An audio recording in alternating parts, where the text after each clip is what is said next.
Hello animators! Welcome to the beginning of a new series where I cover all the intricacies of animating in 3D.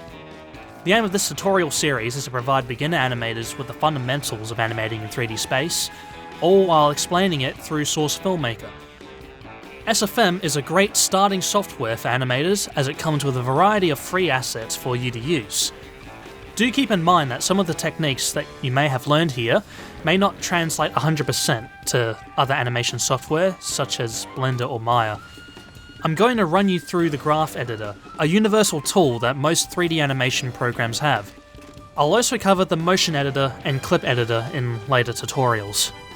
The graph editor can be explained as a timeline that your keyframes can be directly manipulated on. Each keyframe comes with handles on each side that can change size, rotation, and break. To demonstrate what I mean, let's open SFM.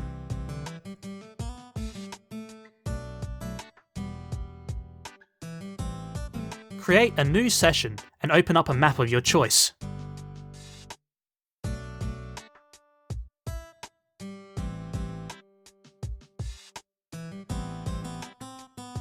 Create an animation set for a simple prop model, such as a ball.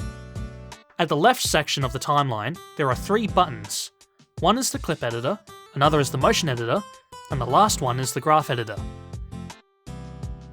Make sure to click on the graph editor. Currently there is nothing on it, so we'll need to select the animation set. Selecting the full set will show all the bones' positions and rotation channels.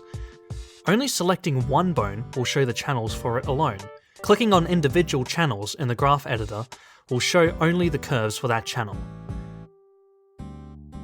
To make a keyframe, press M. Moving a bone in the viewport will automatically create a keyframe, but make sure to only select one bone to move at a time, as selecting multiple will move them relative to their parents' bones, screwing up your animation set's skeleton.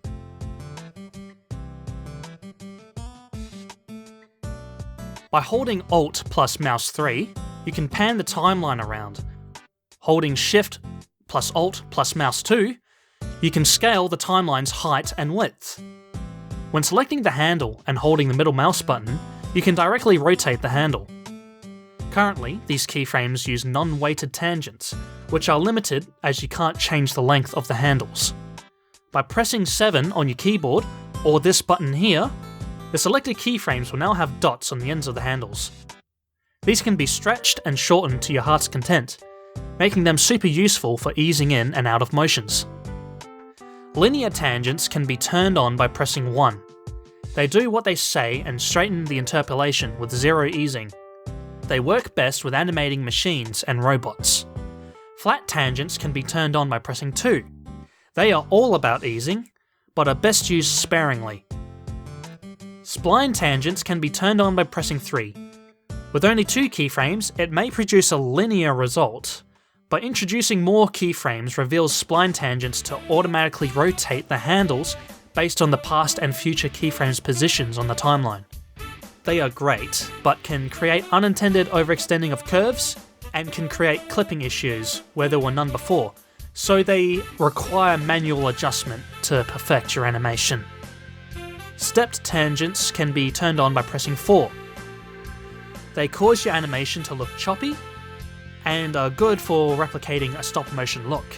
They are also great for planning keyframes in the blocking stage of animating.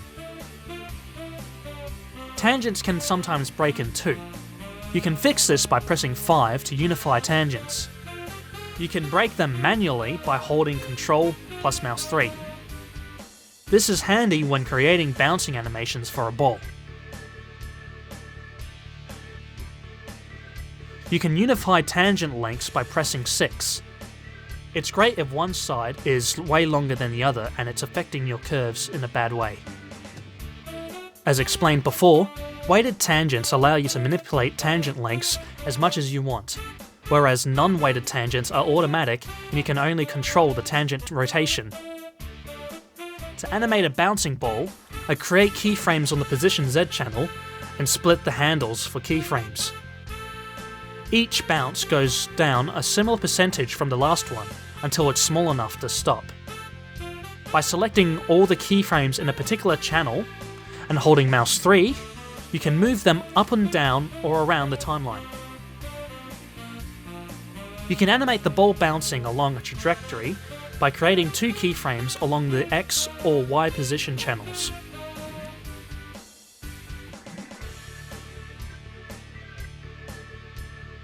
You can add a rotation to the ball by adding 2 keyframes on one of the 3 rotation channels.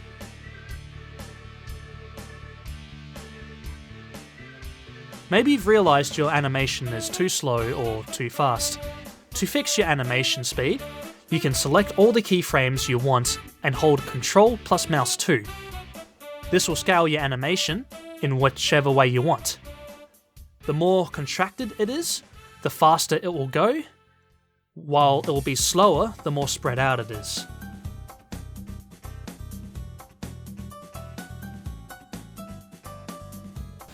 Now, I know you all want to get onto making characters move, but for now, I suggest you try out some simpler objects to experiment with the animation curves. The next video will be all about blocking characters. Thanks, and I'll see you in the next video. I'd love to give a special shout out to my paid Patreons, El Rodrigo, Thirsty Sailor, and Brandon, Duke of Gumby. Thank you for supporting me in the creation of my videos.